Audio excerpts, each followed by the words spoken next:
Hello guys, කොහොමද? ඔන්න අද මම ගෙනාවා ඔයාලට වටලප්පම් එකක් හදන vlog එකක්.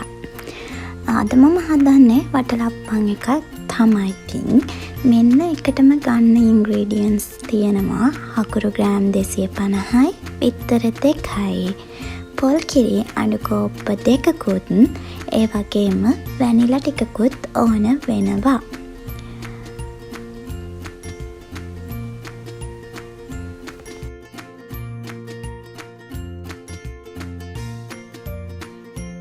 ඔන්න ඉතින් මේ ඉන්ග්‍රීඩියන්ට්ස් ටික යොදාගෙන තමයි අද මම මේ වටලප්පම් එක හදන්න යන්නේ.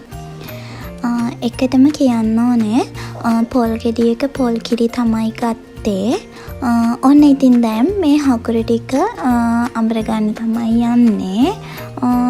මේ වගේ චූටි වංගෙඩියකින් ඔයාලට පුළුවන් හකුරු හොඳටම කුඩු වෙන්න කොටා ගන්න. ඔන්න ඉතින් මං හකුරු ටික තමයි කොටා ගන්න යන්නේ. මේ විදිහට මේව කරනවා. ඒක නම් ඉතින් ටිකක් අමාරුම වැඩේ තමයි මේ වටලප්පම් එක හදන එකේදී. ඇත්තටම මං අකමැතිම කොටස කිව්වත් හරි. මොකද මට එපා වෙනවා.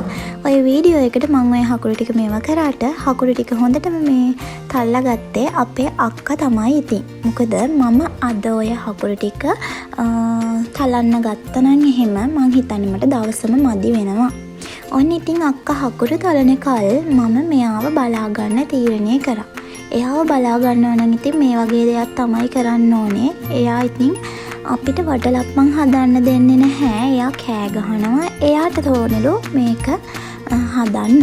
ඔන්න ඉතින් වටලප්පම් එකට අවශ්‍ය හකුරු ටික අක්කා මේ වෙනකොට තලාගෙන තිබ්බේ.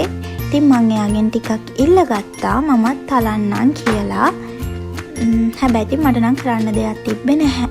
ඔන්න ඉතින් බලන්නකො එක්කෙනෙක්ටත් අපි කරන හැමදේම කරන්න ඕනේ. ඇත්තටම එයාත් එක්ක මේක හදාගත්තේ හරිම අමාරුවෙන්. මොකද අපි කරන දේ එයාටත් කරන්න ඕනි කියලා. අපි ඉතින් හකුරු ටික අයින් කරලා එයාට දුන්නා ඔයා ඕන තරමක් හකුරු ටික දැන් තලා ගන්න කියලා. ඔන්න ඉතින් දැන් මේ තලාගත්ත හකුරු ටික තියෙනවා. ඔන්න දැන් යන්නේ බිත්තර දෙක හොඳට බීට් කරගන්න. ගෑරුප්පුවෙන් මේ විදිහට හොඳට බීට් කරගන්නවා. විනාඩි 3ක් වගේ කාලයක් මේ විදිහට හොඳට බීට් කරගත්තා. නැත්තම් බිත්තර කෑලි හිටින් යොත් එහෙම අර වටලප්පම් එක හැදෙද්දී අර බිත්තර කෑලි තැම්බිලා උඩ තියේ. ඒ නිසා බිත්තරේ හොඳට බීට් කරගන්න. මෙන්න මේ විදිහට බිත්තරේ නම් මට තනියම බීට් කරගන්න පුළුවන් වුණා. අක්කට තමයි ඉතින් මේකේ වීඩියෝ ක්‍රෙඩිට් මේ ටිකේ දෙන්න ඕනේ. ඔන්න බලන්නකො එක්කෙනෙකුත් ළඟට වෙලා හොඳට බලාගෙන ඉන්නවා. එයා බලනවා මම මේ මොකද කරන්න කියලා. එයා ඔය බලාගෙන ඉන්න වෙන මොකුත් නිසා නෙවෙයි, මං කරන විදිහට ඔය ටෙක්නික් එක අල්ලගෙන එයාටත් දැන් ඔක කරන්න ඕන නිසා. ඔය පේනවනේ දොහම අරගෙන හතර වටේ හලහල එයාටත් ඒක කරන්න ඕනෙලු. ඔන්න ඉතින් හකුරු ටික තවත් වෙනම පිරිසිදු භාජනයකට දාගෙන දැන් පොල් කිරි ටික චුට්ට මේකට මික්ස් කරගන්න දාලා මික්ස් කරගන්න ඕනේ. හකුරු ටික මික්ස් කරගන්න එක චුට්ටක් අමාරුයි. මොකද හකුරු මේ හොඳටම අර මේ තැලිලා තිබ්බේ නැත්නම් කුඩු වෙන්නම අර චූටි කෑලි ඉතුරු වෙනවා. එතකොට ඉතින් හොඳට හකුරු එක මේ පොල් කිරි එකත් එක්ක මික්ස් කරගන්න. මේ අර චූටි කෑලි දිය වෙනකල් හොඳට මික්ස් කරගන්න ඕනේ. ඉමිහිරිත් එක්ක මේ වැඩ ටිකකම් කරගත්තේ හරිම අමාරුවෙන්. මොකද එයාටත් අපි කරන විදිහට මේ එයාටත් වටලප්පම් එක හදන්න ඕනෙලු. ඉතින් එයා කෑග ගහ අඬනවා එයාට ඕනේ කියලා. ඔයාලට පේනවා ඇති මැදින් වීඩියෝ එකේ වාගේ ඔය චූටි අත් එහෙම වීඩියෝ එකට එනවා. ඔය පේනවා නේද? එයා ඉතින් ඔය ඉල්ලනවා එයාට කරන්න ඕනෙලු ඒ ටික කියලා. ඔන්න ඉතින් ඔය විදිහට හොඳට හකුරු ටික දිය කරගත්තා. ඊට පස්සේ තියෙන්නේ මේ අර බීට් කරගත්ත බිත්තර දෙක මේ ටිකට මික්ස් කරගන්න එක. හොඳට මික්ස් කරගන්න ඕනේ. නැත්නම් අර සුදු පාට කෑලි වගේ අර මේකඩ පාවෙනවා වගේ දැක්කොත් තව හොඳට මේක මික්ස් කරගන්න. නැත්නම් මේ අර වටලප්පම් එකේ පිත්තර කෑලි වගේ මිදිලා තියෙයි. ඒ නිසා හොඳට මේක මික්ස් කරගන්න. විනාඩි 5ක් විතර මන්නම් මේක මික්ස් කරගත්තා. සුදු පාට කෑලි වගේ තිබ්බොත් එහෙම මම නම් කරේ සුදු පාට කෑලි ඔය විදිහට තිබ්බ නිසා මේ බෙන්ඩර් එකට දාලා චුට්ටක් ඒ ටික මික්ස් කරගත්තා. එතකොට කිසිම මේකක් එන්නේ නැහැ.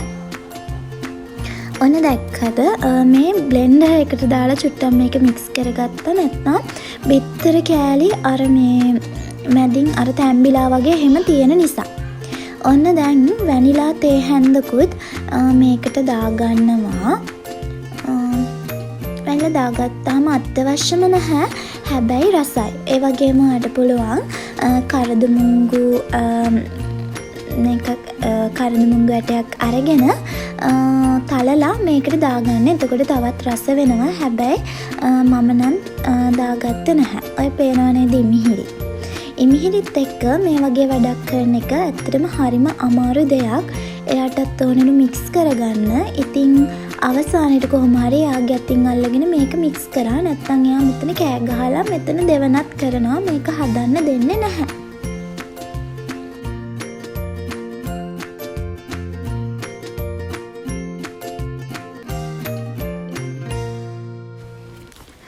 ඔන්න ඉතින් දැන් වෙනම භාජනයක් අරගෙන මේ මික්ස් කරගත්ත මිශ්‍රණය දාගන්නවා ඒකට.